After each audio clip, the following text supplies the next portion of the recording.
And music serenading you this morning, this Tuesday morning. I am Malti Decider Sadiq, and lots have been happening on national discourse platforms where we discuss issues that pertains to the governance of Ghana. Today, we get to sit with the former Minister for Information, Wexton Houston. He's the MP for Ofuase Ayari.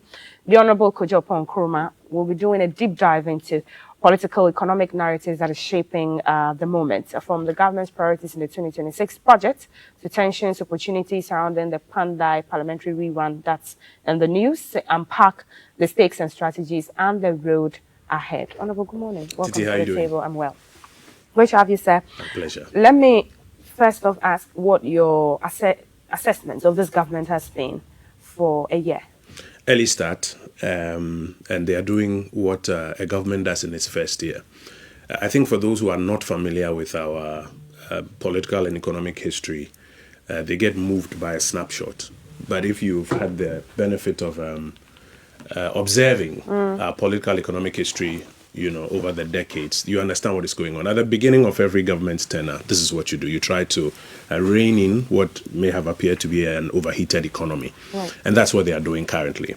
The challenge is the methods they are using and the fact that they believe that these temporary signs means that everything is well.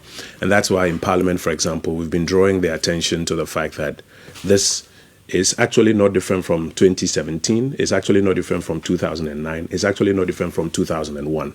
The problem has been over the years that we haven't dealt with the structural issues. And so one little shake up in the economy and then we're back to square one. And that what they need to do is to take advantage of the breathing space and really try to fix, some of the structural issues with the Ghanaian economy. Now, this is a government that talks about a 24-hour economy that's been practiced by the West. Some will say that is over-exuberant, but your government, the Eswali Kufado administration, also piped the Ghana feeding itself, Ghana beyond aid.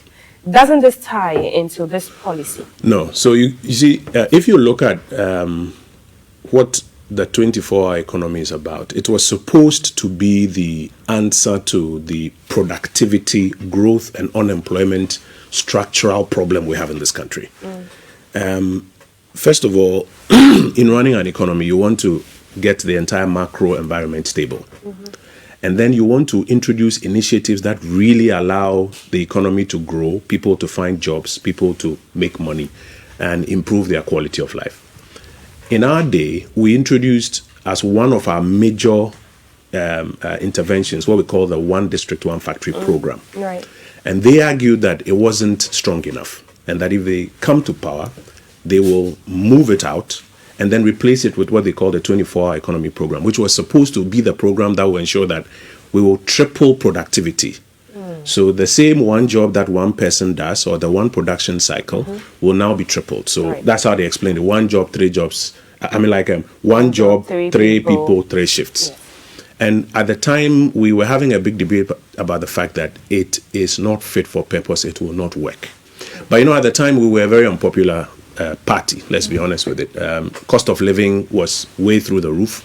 And once people are feeling the pinch, there's not a thing that you say that, majority of people will listen to. Yeah. So no matter how hard we try to explain to the people of Ghana that this template they are putting on the table is not superior to the 1D1FN, will not work, we will not listen to. No problem. We were voted out.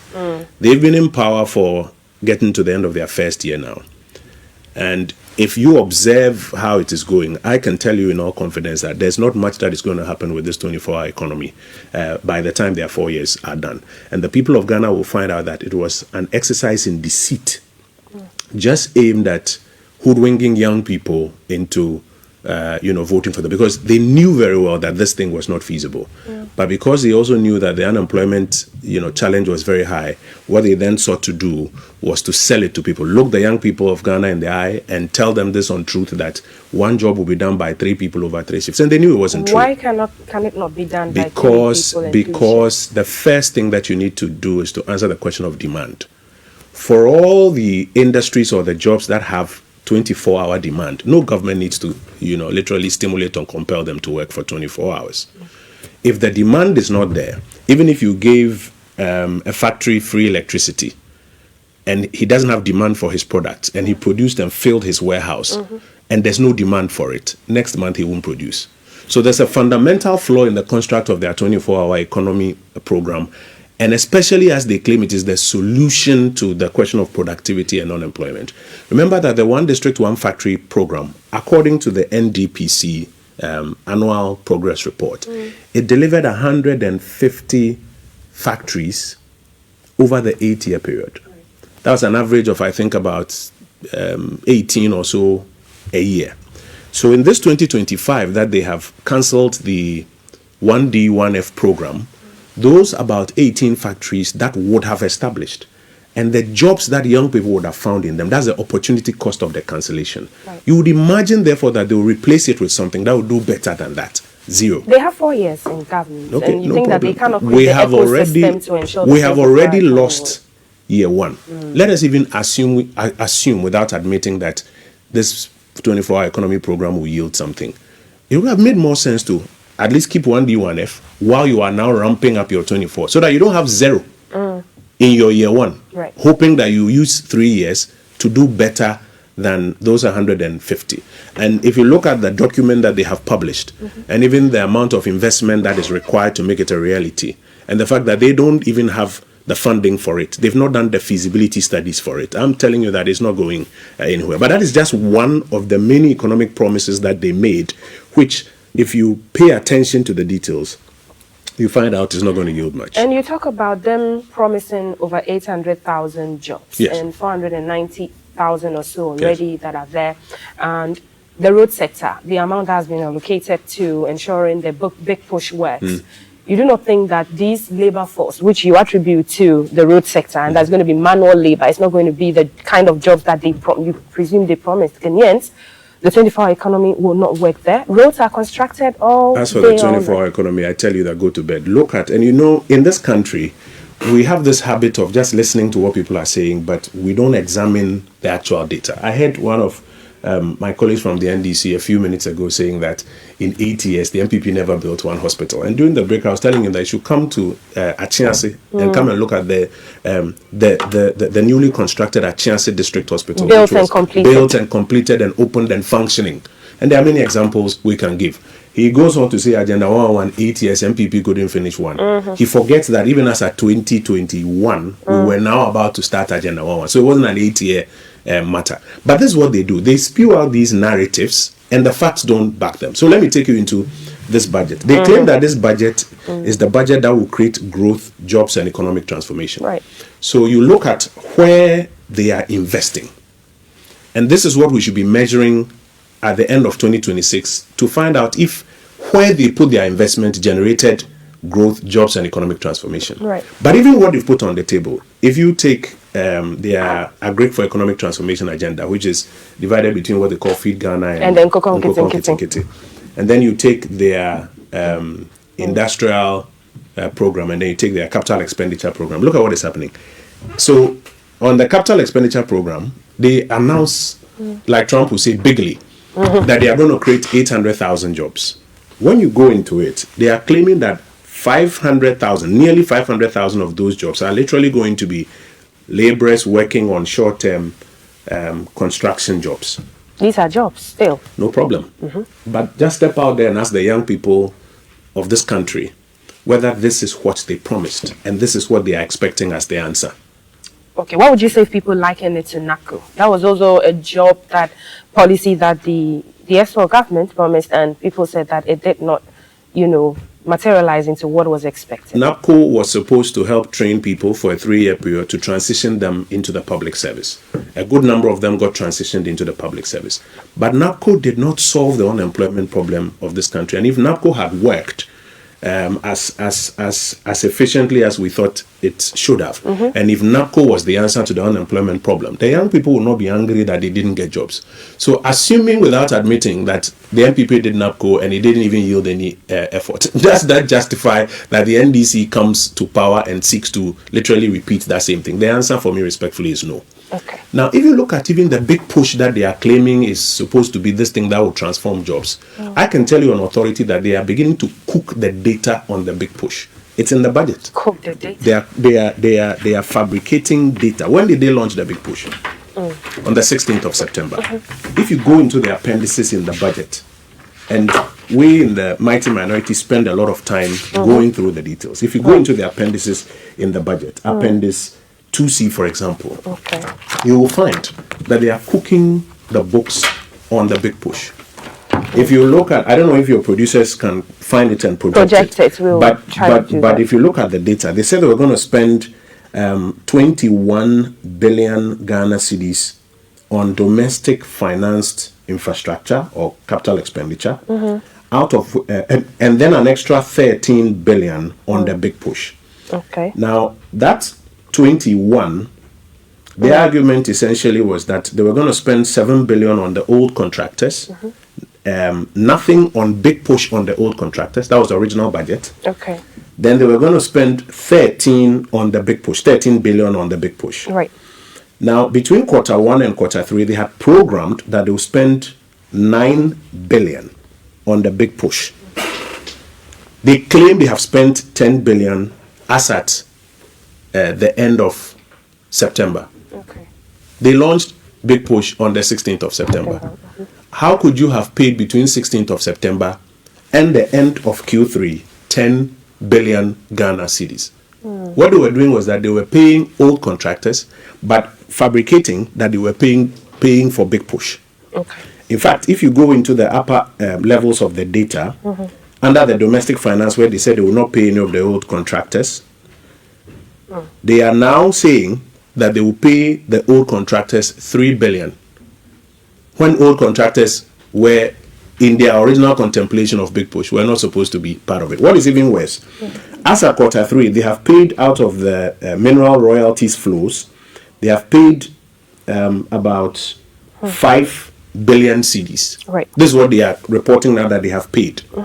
They are claiming that by the end of the year, the 5 billion, and Titi, please listen to this, the 5 billion that they have paid, it will reduce to 4.1. How do you reduce money you have paid already?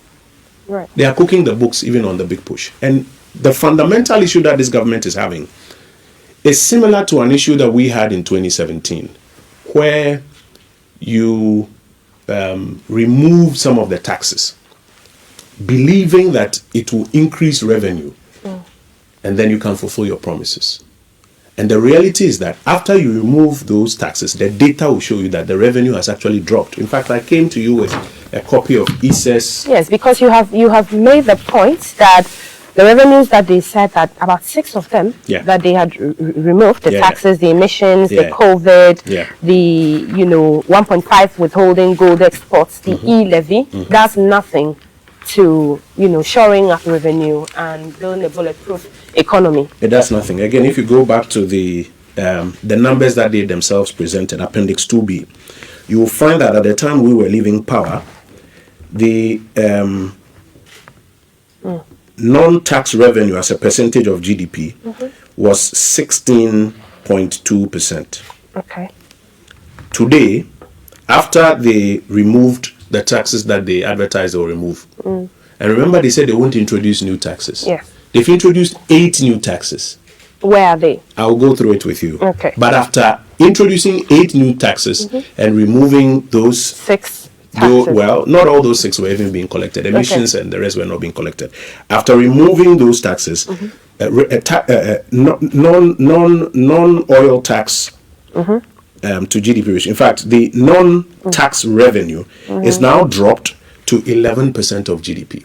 We've lost about 5% of GDP. Today's GDP is 1 trillion cedis. If you multiply that, that's about 50 billion Ghana cedis, which they've lost. That is why they don't have the money to spend. But they cover it with the propaganda that, it's fiscal discipline, it's fiscal discipline. Nemo that non-quad habit. You can't spend what you don't have. When they start to spend, that's when you feel that they'll be hit with It's not that when they start to spend, that's when you will feel the shortfalls. You can't spend what you don't have.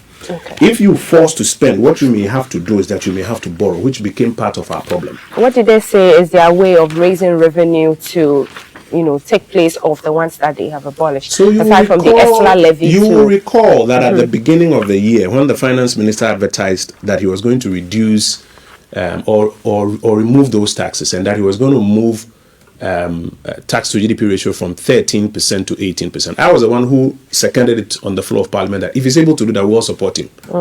I'm showing you data right now that it is actually dropping and that they are not able to mobilize the resources they need to be able to even fulfill their obligations. That's why all the promises that they've made, by the time you hear they say they've launched it, when you say they should bring the program documents to Parliament. Yes, you have talked about not having the policy documents in Parliament to scrutinize it. Because, you see, it is those policy documents that will then help us to follow the details, what are the KPIs, and then all of us can see. This is a copy of EC's publication on the impact of our removal of the taxes. Right. 2016, 19.4%. When we removed those taxes, thinking that we were going to get more revenue, we called it the nuisance taxes. Right. It dropped to as low as about 15% of GDP.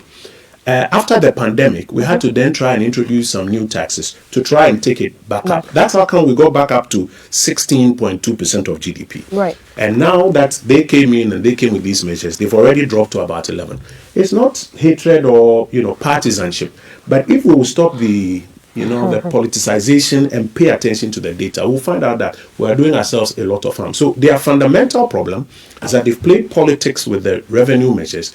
They are not able to mobilize the resources, and that's why they are not able to fund all the things that they've been, talking about. And I say again that it's a year of the government, and you don't anticipate that they will be able to shore up revenue to be able to roll out these policies like How the job creation. We're already distributing the checks for the Nkukong Kitinkiti. They launched, first of all, Nkukong Kitinkiti was budgeted in the 2025 budget. They didn't do anything about it. One day to the reading of the 2026 budget, then they launched Nkukong Kitinkiti. How much productivity has gone into it? How much work has gone into it? How much has been spent on it? But what you need are credible revenue measures, which will then yield the resources you are looking for, so that you can spend. I keep telling you, this government does so much propaganda with the data. If you don't look into it, you will believe them. For example, you recall they told the people of Ghana that we didn't leave them any buffers. We left them 11 billion Ghana cedis. The Controller and Accountant General has published it in the all of government accounts for the year 2024. As at the end of the year, that balance brought forward of 11 billion cedis. Where did they get it from? But you may believe them, and that is why, for example, if you look at their financing program for this year, they are having to borrow by about 13 billion less because they inherited 11 billion, so they don't need to borrow that money. Right. But listen, in all honesty, if we will stop the partisanship and pay attention to the data, we will then be able to pay attention to some of the structural issues with the Ghanaian economy, which we have to fix. If we don't do that, okay, you are promising the young people 800,000 jobs. 500,000 of them already, as we are finding out, are going to be labor at construction sites for your big push project, which you say is about 3 years or so. So to the many young people out there, where are the quality lasting jobs that they are looking for? Another 250,000, you say you're going to employ them in the oil palm planting, etc. The young people of this country, okay, are looking for sustainable, well-paying jobs that they can rely on. If we keep playing this game with it over a period, the problem will get worse. The unemployment situation will get worse. And that is the basis on which we keep drawing their attention to these hard numbers. Now stop the dancing, paying attention to these numbers. And you've talked about the recommendations that the IMF has made about them, using the Bank of Ghana for, revenue, stability and all of that.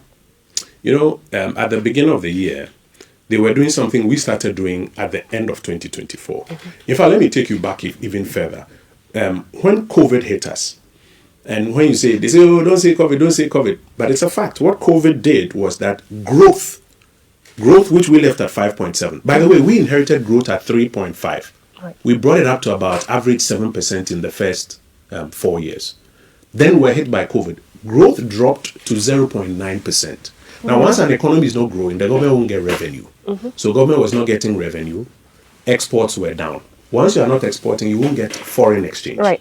Okay. So we had to then resort to spending the little foreign exchange that we had. And over a period when the foreign exchange ran out, the currency started depreciating because the economy was then yet to pick up. We then had to go to the IMF for a balance of payment support program to get a shore up of forex. Around the same time, we introduced a gold purchase program aimed at using CDs to buy gold, convert that gold into forex, and earn more forex to stop the depreciation of the currency. The gold for oil. Now you will recall, no, that was a gold purchase program. Okay. It was later that we then realized that we could actually use part of the gold to even buy oil. Then we don't have to come and take the forex. So then we added the gold for oil program as another layer. Now, the currency depreciated to about 17% somewhere in 2024. I mean, to about 17 to the dollar somewhere in 2024. But by the time we started the market intermediation, because we have been able to mobilize a bit more forex, we were able to bring it down to about 14.1 or so by the time we were leaving office on the 7th of January. Sometimes you hear them doing their propaganda on the floor that when you were leaving it was 17, it wasn't 17, they are come to 14. Just be honest with the facts. Okay, but here's the point. That market intermediation is supposed to be a temporary measure while the market gets back on its feet. The government has now turned it into a permanent measure because they found a window where we can earn forex. And so the actual market measures that are supposed to sustain the currency, they've abandoned it, and all they are doing is that they are pumping. Now, initially when we said that they were pumping, they literally looked Ghanaians in the face and lied to us that it's not true. The governor told us that it's not true. The president told us that it was good leadership when the bishops went to ask him about it. The IMF then paid attention to the data and realized that you are doing intermediation. And the IMF told them that they needed to bring a framework. When they asked them to stop, you all saw the currency depreciating again. It means that the problem has not been fixed. Those are the structural issues I'm talking about. How long do you anticipate they're going to try to do this to keep the cedi stabilized? Well, Or expose them? Today you are able to do it because gold prices, unlike 2021 when we introduced the gold purchase program, gold prices today are at about $4,000 an ounce. So today you are able to get windfall and intermediate. But if you get excited by the windfall and intermediation and you don't pay attention to dealing with the structural issues, let me show you something. Our import dollars at the end of October was about $14 billion. The year before it was about $12 billion same time. That means our import bill is going up. So if we have a balance of trade surplus and we are doing well to get the balance of payment to align with balance of trade, then we should be getting close to about $14 billion coming in. Then it will match. The currency will not depreciate. If you don't pay attention to that one to deal with it, and what you are doing is that now you are dumping. You've dumped about 8 billion of our reserves on the market. That means that if government was not intervening, what would the situation be? You haven't fixed the problem. And this is what we've done as, governments from 2001. At least I started paying attention to the economic data from 2001. And that's why we keep making the point that, listen, we have a fantastic window now to fix it structurally. If you don't want to do it and you want to dance and just, keep complaining about Akufo-Addo. People are also wondering why you are advising the government to do these things when you definitely should have been in power if you had done these things that you recommend. I just explained to you the problems we had and when we started intermediation and the fact that intermediation is supposed to be a temporary measure while you deal with the permanent things. Why we are drawing their attention is that they appear, and they are actually saying that there's nothing wrong with it, they appear to think that intermediation is the permanent solution. And so having learned from our mistakes, we are drawing their attention that, be careful, because if you are not careful, when you are hit by one shock, or if gold prices go back to where they are, where are you going to get the dollars to intermediate on the market? On what basis is the finance minister to force an adamant on this? They believe that the gold purchase program, which we introduced, and now that they've converted the PMMC into the gold board, will continue to yield all of that forex. But we are telling them that, why? We put the framework in place. We are telling them that gold prices are a factor. Today, the prices are $4,000. The same gold is selling at $4,000 per ounce when it was selling at $1,700 earlier. And the reason for which gold prices are rising, your business desk can check and tell you. There are a lot of global uncertainties, so a lot of investors are shifting to gold. Central banks are buying gold to, show up. That's why demand has gone up. And because supply hasn't been commensurate, the price has gone up. It won't be there forever. So we say this from a good place, that listen, pay attention, and let's deal with the fundamental issues. If you don't, so for example, these taxes that I'm showing you about, learn from our mistakes. If we remove taxes in 2017, call them nuisance taxes, and revenue to GDP dropped this much, and you couldn't fund some of your interventions, and you then had to go back on your word to go and borrow from places that you said you borrow. Why do you want to repeat the same thing and then say that we should clap for you about it? We have a responsibility to draw your attention so that you don't repeat the same mistakes. You criticize government's plan to purchase the 2 jets, the presidential jet as well, and you said that the fiscal priorities must be clear. Why? So the point we are making is this. We have had a difficult economic period.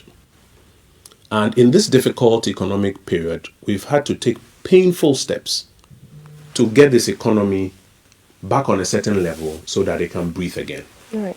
When you start having room to breathe, and you have human quality problems like healthcare that has not been addressed adequately, you have unemployment challenges that has not been addressed adequately, you have major infrastructure gaps that need to be dealt with. Respectfully, I don't think that your priority number one should be the comfort of the president, that we are going to buy 2 executive jets. And I mean, no matter how they dance about it, it is becoming palpably clear. Was that not what you sought to do in government as a priority? But then they kept hounding you because the president was using a private jet as against using the one that has structural defects. The presidential jet had defects, had gone for repairs. Right. And similar to what President Mahama had done in his first term, traveling in rented jets, President Akufo-Addo also traveled in rented jets. The difference is that we did not seek to politicize it when President Mahama traveled on the Vista jets in his first term. The photos are online when he was coming back from Scotland, etc. When you check the photos, you see it there clearly, Vista jets. We did not politicize it. I keep telling you that what our friends on the other side do is that they do politics with everything. So they made major political capital out of it. So now when they come back to power and they realize that contrary to what they said about the presidential jet, that jet is not in pristine condition. It still has to go for repairs, etc. They are now caught in their own trap. The same people who were now, Honorable Ablakwa, who was at the time like a senior aviation official going on and on about the presidential jet. Now he was the one, after the unfortunate helicopter crash, that, oh no, he's not an expert in the area. Let the experts talk about it. Where's the integrity? You could have bought the jet. No, because that is not the other one had a problem. That is not the point. That is not the point. It had a challenge. It went for repairs. It came back. There were times it had challenges. It went again. It came back. Same thing has happened now. But the point is this. The very people who opposed any conversation about it are now the ones who want to buy 2 jets. At this time when you are looking to deal with unemployment, you are looking to do with infrastructure gaps, you are looking to do with healthcare which is not being repaired. So it is their own propaganda that has caught up with them. For me, as I've said over and over again, the political class in this country needs to realize that some of the things that we do partisan politics with deliver no long-term value to the people of Ghana. The earlier we can build consensus on some of those things and focus on the key structural issues, the better. Again, I go back to the conversation that they were having here. And I was very disappointed to hear my colleague talking about, Zipline. That, Zipline was so bad. Zipline was... Because we are faced with this scandal of $88,000 being paid to each center. How do you know that what the minister is saying is true? I'm deliberately asking this question. Right. There's a pattern that this government has developed. Everything done by the MPP administration, give it a bad name and throw it away. They did it to... Even if it serves the intended purpose. They did it to 1D1F. The overarching goal is for the Ghanaian people. They did it to 1D1F. I just told you about how they came to power and said 1D1F was not fit for purpose and they've thrown it away. They just give it a bad name and they throw it away. And you are looking for even a superior replacement. They won't get one. Remember they came, they said gold for oil was a bad idea. They've thrown it away. They've not replaced it with anything that saves us. In fact, first they said that there was no gold for oil program. Everybody in this country recalls. We invited the governor of the central bank and I put a question directly to him. How much oil was imported under the gold for oil program? And he got his technical people to run the numbers and tell us that at least about 1.7 billion Ghana cedis. Sorry, about $1.7 billion worth of oil was imported. So that earlier propaganda that there was no gold for oil fell flat. It was a lie. But they will tell this lie to the Ghanaian people, and if you don't take care, you will believe it. Then they now come to, first it was the LIMS, the software for running the health services in the hospitals. And they came with all sorts of stories. So all you had was a minister showed up and said something and said because of that he has cancelled it. Then the company also came up and said something. You were expecting, and I know people have filed motions in Parliament, you were expecting that, for example, Parliament will call for a probe into it. These should be admitted, for example. And Parliament hasn't. I know that people have filed motions requesting for a probe into LIMS. Right. Because as you sit here, how do you know that what the minister is saying is true? Well, we believe that it would go through the usual investigative proceedings. No, you see, we have now gone into a culture where investigations don't even matter. The ministers of state come on TV and convict you through press conferences, etc. So here you have the minister on his own, not backed by any verifiable data, telling you that zipline was being used to deliver nets and condoms and other things. Then you have senior officials in government repeating it. You have an NDC MP sitting here repeating it. And the average person sitting at home will go home believing it. And this is what they do. They give everything a bad name and they just throw it away. Because if they do not come out to say it, yes. Let's imagine, and there's hearsay about how this contract did not serve its intended purposes and there was some financial malfeasance. Why don't you then have a proper independent probe done into these matters? That is the way you do it. You do a proper independent probe into these matters, and that independent probe is not subject to what Kojo Oppong Nkrumah am saying or somebody from the NDC side is saying.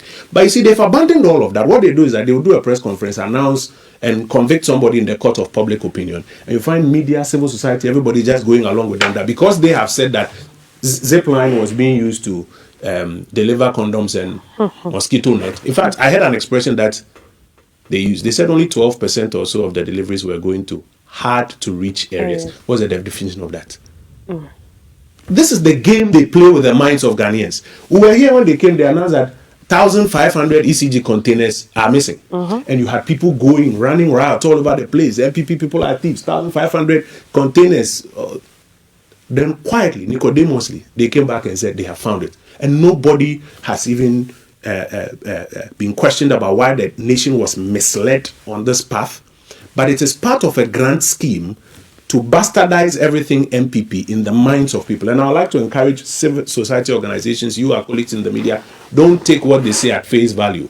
Challenge them to produce independent data on it that will back it. I have come here with their own budget. And I've shown you, for example, the revenue measures that they announced, that they will remove these taxes. And they will introduce new taxes. I've told you earlier that they have introduced 8 new taxes. You know, many Ghanaians don't know. No. Let me take you through them.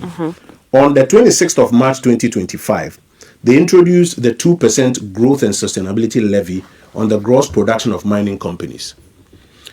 And it was passed by their majority in Parliament. On the 26th of March 2025, they introduced another growth and sustainability levy for the year 2026, 2027, and 2028. It was also passed by their majority in Parliament. Again, on the 26th of March, they introduced another 2% special import levy on the cost of insurance and freight values of selected goods. Again, it was passed by their majority in Parliament. Do you remember the video of President Mahama talking about the fact that import bills were so high and that when they come, they'll remove it? They have come to impose a 2% special import levy. And some of these ones, they do it in the middle of the night under a certificate of urgency. Call your parliamentary reporter and ask. You will be there, Parliament is about to rise, then they'll come with a certificate of urgency. All those in favor say, aye, it's passed. I've given you dates. On the 1st of July 2025, the 15% VAT on non-life insurance premiums kicked in. On the 3rd of June 2025, the energy sector shortfall and debt repayment levy, 1.95% for petrol and naphtha, and 1.93% for diesel, kicked in. On the 3rd of June 2025, the 8% levy on petroleum products kicked in. That's the one they came to lie about, that is one CD per liter. Who buys petrol per liter? But the real incidence is 8% levy on all petroleum products. That kicked in on the 3rd of June. Then on the 16th of July, they came to enact the levy on marine gas oil. 8 new taxes. A government that told you that vote for them, they will remove taxes and not introduce new taxes. And Ghanaians are probably wondering where the minority was when all of this certificates of urgency to pass these new taxes. The minority has always raised it in Parliament. What has happened is that a good number of your colleagues in the media don't even pay attention or look at any of these things. I don't know whether it's because they've recruited a good number of media persons into government or what. The civil society organizations who previously will be, running to the top of the mountain, all of a sudden have gone underwater. I'll give you an example. The LGBTQ plus bill, which was passed. You criticize the MPP for everything and give the NDC all the credit that they are the good people, we are bad. So now they've been in power for 10 months. Is anybody telling me in this country that the jokes that they are playing with it, they are not seeing through? It was relayed in Parliament, and so... And now it has been deleted from the order paper. Reverend Intim Fojo, who led it for it to be laid, came on the floor of the House, drawing everybody's attention that it has been deleted from the order paper. You have the presidency now telling us that they will want to bring it as a government bill. In one breath, then in Parliament, they tell us that it has been passed already. It's just waiting presidential assent. I mean, are people really telling me that they don't see what is going on? So I'm telling you that what this government is doing is a lot of whitewashing, a lot of spin, a lot of settings and PR and propaganda. And people are not holding them to account to back it with whether it's the data or it's the independent report. So they say anything and they get out. I have come here into your studios this morning showing you their own data that they brought to Parliament. Right. If you want some more, I'll give you some more. Go to Appendix 2B and look at tax revenue. They told you that they were going to get 133 billion Ghana cedis of revenue between quarter 1 and quarter 3 so that they could fund things like 1 million coders program, so that they could fund the national apprenticeship program. You see all the programs that they have launched. Right. I can go through a list of programs that they have launched with you. Because the revenue measures are not fit for purpose, they have a gap of about 9 billion. If you look at the data, the actual is about 124 billion. 9 billion Ghana cedis is not a joke. Okay. Add to it the 11 billion Ghana cedis that they inherited. That means that they have a revenue gap of about 19 to 20 billion Ghana cedis. That is the real reason why they are not able to meet their expenditure commitments. It's not about fiscal discipline. And unfortunately, people are not paying attention to the data and are just running around that Abai Papa Aba. I think that we have a responsibility.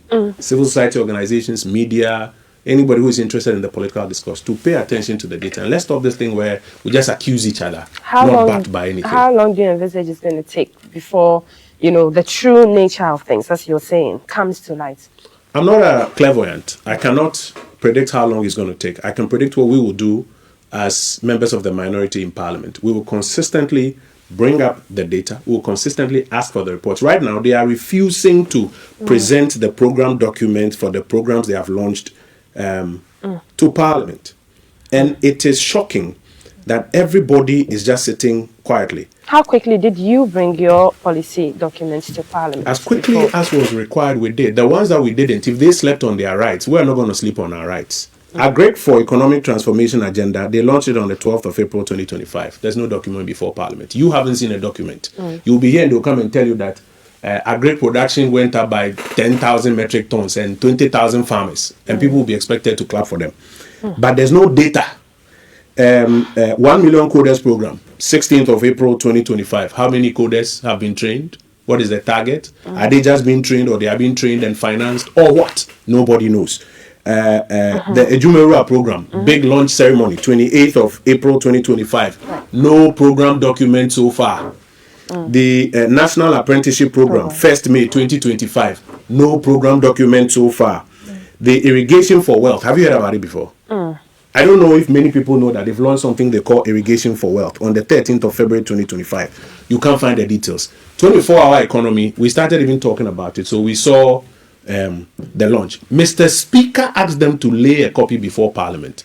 Today is, I think, the 2nd or the 3rd of December. It has not been laid, and I can assure that it will most likely not be laid before Parliament rises for this year, because the government doesn't want to bring the data out so that you can properly interrogate what they are saying, and you just have to rely on narratives like what they were doing, that 12% were going to hard to reach areas. And you don't have any data to back that. If you have time, I can go on some more. Yes. The Ghana, they have the Big Push program.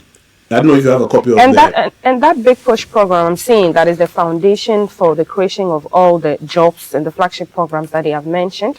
Because, road network, absolutely. But that's not what they promised the students in the tertiary institutions, that they were all going to get jobs in Big Push. They told the nurses that they were going to, the teachers that they were going to do automatic posting. They went around telling the teachers that we were going to do automatic posting. Big Push is not automatic posting. Right. Haruna Idrisu, Minister for Education, is on record as saying that year one, they didn't give him financial clearance to recruit anybody. And year two, despite the backlog, despite the fact that they need minimum 10,000 recruitments, they've only given him clearance to recruit, or sorry, at the time, they had only promised him that they will give him clearance to recruit 6,100. Right. Big Push doesn't answer that question. By the way, Big Push, if you go into it, now what they are doing is that they are picking old MPP projects, check their social media handles, and promoting it that this is Big Push. Okay. These were projects started, funding made available under the MPP government. They have a list of projects that they want to call Big Push. But it's interesting. Yesterday I was seeing videos of the Achimota of Angkor Highway now being described as Big Push. I was seeing projects like the Winneba Dualization now being described as Big Push. And I can take you to, in fact, now even the Temamoto way, this is part of the Big Push. So I think that what we have to do is to really, really get serious and get into the data and stop the narratives that... aside from the labor that they intend to put in the Big Push, I do see that the Minister for Health also mentioned clearance that was given to employ over 10,000 nurses. I mean, we've seen the nurses on the streets demonstrating all of this. It's a backlog from your government that they inherited. So how do you say that there's no, room, or they are not making any inroads? So how many nurses have been recruited so far?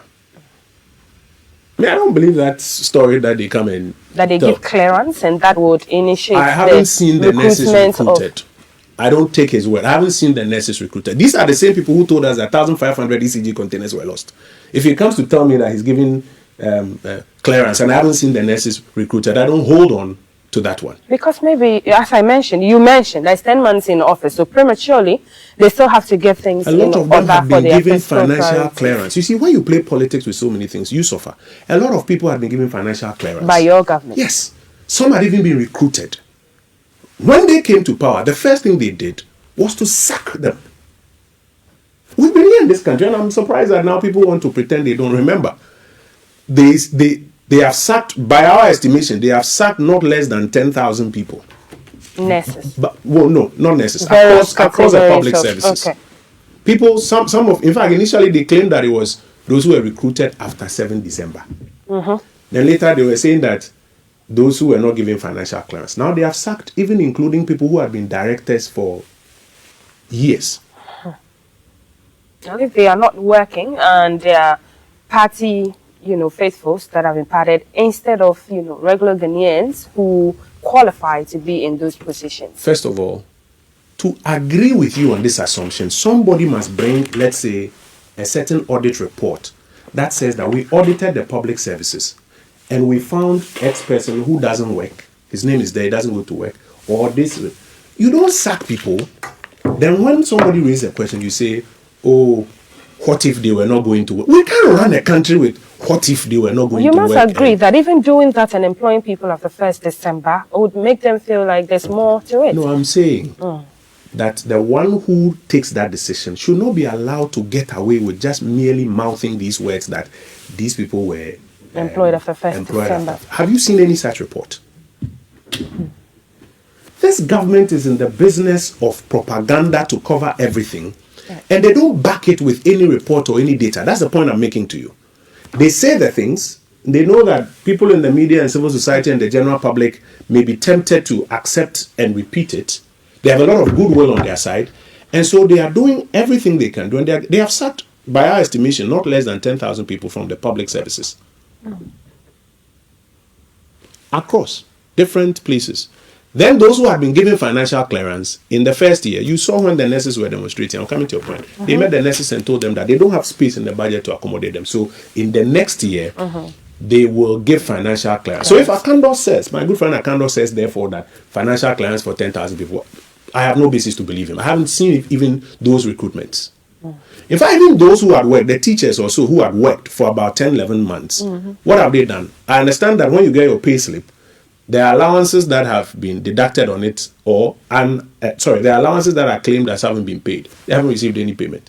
And they've now been told that they'll be given like 1 month, and then later there will be a program to structure how to pay them forward. They're just running through with propaganda. We're of the view that, of course, we'll catch up with them over time, but our colleagues in the media, our colleagues in the civil society have to start paying attention to the data sets. You may dislike MPP for whatever, it's fine. MPP is not in power. There's a new government. They have made promises. They've made commitments.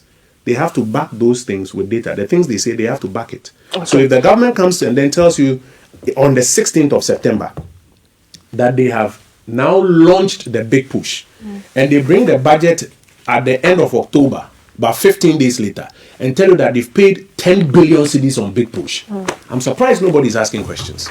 Okay. Right. Because you can't pay that amount of money in 2 weeks for no work done. Which contractor did work and generated receipts worth 10 billion within those 2 weeks? And that's why I tell you that they are cooking the books. And we will show you with the data, like I've done to you this morning, Appendix 2B. The data is there. And we're asking that don't just listen to them and carry their narratives. Let's pay attention to the data. Okay. The finance minister has talked about, other ways of shoring up revenue. You are given evidence that the ways that they will shore up the revenue is not realistic. It will not happen. The taxes that have been scrapped, which are the 6 nuisance taxes, which includes the emission levy, you said your government did not collect anything. It's not that I'm saying, that's a fact. When they came to Parliament and we asked them, they said the fiscal impact was 0 because nobody was collecting it. Okay. And then I've heard sentiments that cars that are imported into this country pay emission levies or taxes. So where is the difference here that they don't pay emission levies with cars in country as against imported cars? The minister himself admitted when he came to Parliament that the fiscal impact was 0. That's what they called the WUSI tax. Nobody was charging it. So I don't understand how they would now try to ring fence it with that. But while we are saying that their revenue measures have not worked and we fear will not work, I'm giving you 2 empirical pieces of evidence. One, we did it in 2017. And we are saying learn from our mistakes. I've just given you data from EC. EC compiled all of this data. They published this publication just like a week ago. When we did it, revenue to GDP ratio dropped from 19% coming. They told us that when they do it, they'll move it from 13% to 18%. And that is why in my seconding the finance minister's nomination, the video is there. We said, if you can do it, we'll support you. We did it, didn't work. If you can do it, we'll support you. He has done it. It has dropped from 16 to 11. That is the second piece of evidence. Right. Ours is the first. This is the second piece of evidence. They are now continuing by saying that they are reducing VAT threshold. And that too will bring more revenue. Doesn't anybody see a pattern here? Now let me give you another matter on the non-tax revenue. Non-tax revenue is from other revenue sources that are not necessarily from tax. So mostly our royalties, etc. When lithium was discovered at Ewoya, we negotiated 10% royalties. Absolutely. The NDC told the whole of Ghana that it was a shambolic negotiation, it wasn't fit for purpose, and they would do better. They have come and they have reduced it from 10% to 5%. And they are looking you in the face and telling you that 5% is better than 10% because 10% was unconstitutional and illegal, but 5% is better. And everybody in this country is sitting around as though they cannot recognize that what this government is doing is first of all reneging on the commitment they made to the people of Ghana, and that secondly 5% will not yield more than 10%. So they should go ahead and then shore it up even though it's unconstitutional and illegal. I am going to answer your first question, then I'll come to this one. Answering your first question about why do we think they will not achieve the revenue targets they've set for, is because they are doing things that reduce the revenue. If you reduce from 10% to 5% of the same concession, Titi, no mathematics will yield more in nominal terms of the same concession. That's the first reason for which we are saying that it will not yield. We don't have confidence in their fiscal strategies. Number 2, assuming without admitting that the law, when it said 5%, said within it that, however, the 2 parties shall not negotiate anything higher. Assuming. By the way, that's not what was in the law. The law gave a 5% threshold. The 2 parties, the Republic of Ghana and the development company that was going to do, sat down and said, despite the 5% threshold, we agree that we'll give Ghana 10%. You who say you are working in the interest of Ghana, you're going to do better than the MPP to show up revenue. You come and reduce it to 5%, and your justification is that the law didn't say 5%. And the people of Ghana or the NDC say we should clap for them. The media, the civil society, chiefs, religious bodies, everybody's in this country that we should clap for them. Okay. It's heartbreaking. And I think that people should start paying attention. Because if we don't, 4 years is a short period of time. We would have expended such an opportunity to move this country forward. And we'll be back to square one. Right. Let's talk about abandoned projects just before we talk about the Pandai rerun, if you have a word. Agenda 111 you mentioned, which is supposed to industrialize the economy. So it was good. Why are they not, continuing it if the president has said his government is a government? 1D1F. 1D1F. Yes. Right. So like I explained, we introduced a program 1D1F. That's so you see, our thinking of how to create growth and jobs is that you create conditions that stimulate private capital to come and invest. Because the government, first of all, struggles to make money, and the government cannot spend enough money to create growth and jobs. So our approach was attract the private sector, let them come and do it. And is that not what they're doing by the big push? No. Opening up the corridors? No, I'm coming. So under 1D1F, we put in place incentives, tax incentives, concessional loans, etc., so that a private person will say, it is relatively cheaper to set up in Ghana. So let me go to Ghana. And the evidence, NDPC evidence, 150 factories. All right. Okay. You say that you have a superior strategy. What's your strategy? That you mobilize taxes and spend it on the big push to create jobs and growth. In my view, respectfully, that is not a superior strategy. That is not even a feasible strategy, because you will struggle to mobilize. Even when you've mobilized, there are so many competing needs, let alone then spend on it. And by the way, how sustainable is it that government will forever keep mobilizing and spending to generate growth and jobs? That is why you bring in the private sector, so that they will be the ones to do it. Okay. So if this, and by the way, when we brought in agenda 1D1F, when tax reliefs were ready to be laid on the floor, the NDC opposed it. Okay. Over 47 factories that were willing to go to the next level, when we brought it, they opposed it. The record is there. Because they had the numbers 137 plus 1, they just opposed it. Sometimes they will tell us that if we lay it, it will become ungovernable in the chamber. And then they will tell us that we were giving tax money away. Just last 2 weeks, they came to the table with tax concessions for a contract between the Finance Ministry and I think Tata International. And you remember we objected to it, that this is not the type of contract that you should give a tax concession to. This is a consulting contract between Tata and the Finance Ministry. Why are we giving them tax concession for income tax, etc.? When we said that we wanted to give tax concession, VAT tax concessions to people coming to build factories and create jobs, you said no. What is the moral authority on which you are now coming to say that we should give tax concessions to a consultant who's coming to work with the Finance Ministry? Double standards. Okay. So our argument is that if you really want to encourage the creation of jobs and growth, the way to go is private sector, not big push. Okay.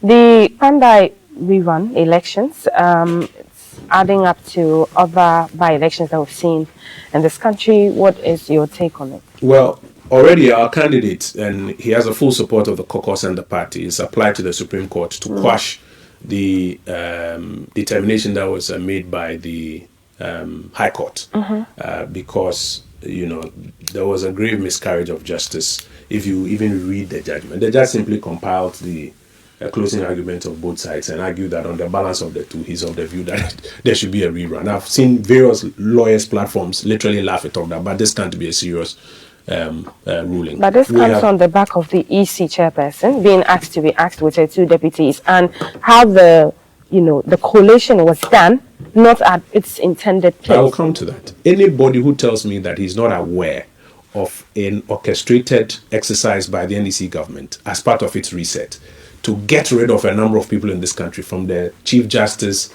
to the EC bosses and heads of institutions, etc. You wouldn't have gotten rid of heads of institutions that have had, issues in their institutions, how they are run. Advertised. If you have time, we can go into it. Take the case of the Chief Justice.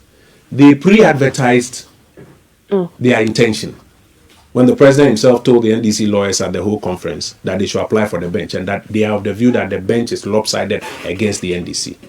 And then they went further to hold press conferences against the Chief Justice. Okay. So when they came in and all of a sudden, miraculously, a petition appeared and they proceeded under these circumstances to oust her. Okay. Nobody is fooled by it. Now they are extending it to others. You are now seeing what is happening in Pandai with this very shabby ruling that we've had from the court, which we are applying to the Supreme Court, to quash. And we even believe that they will continue with it. Okay. But the more important thing is that media, civil society, people of Ghana should open their eyes and pay attention to the details. Okay. Finally, as information minister, this World Cup issues, rights and how to get them and all of that, how did you manage that? As information minister, I was caught between two ends. One end was the public, led by GBC, saying that, listen, it's a public good, and so we should pay for GBC or GTV to have the rights so that Ghanaians can watch the games.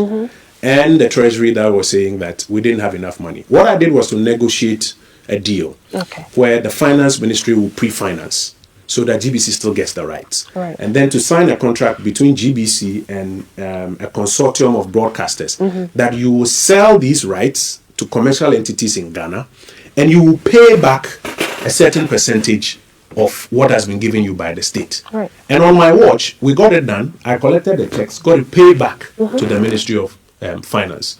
So I think that if anybody is confronted with that situation, already a template has been laid. Don't throw it out there because we are doing research, we are throwing all of those ones out. There's a way you can do it. I'll give you another example. Saglemi. When I became Works and Housing Minister, and I was encountered with Saglemi, $100 million, we were not going to get it from the Republic. So what we did was to put together a public-private partnership, which found a private entity funded by IFC to finish the project so that Ghanaians could benefit from it. And we signed the heads of terms before we left office. My understanding is that the new government has finished looking into it and they have to finish with, I think, Attorney General's opinion or so and so.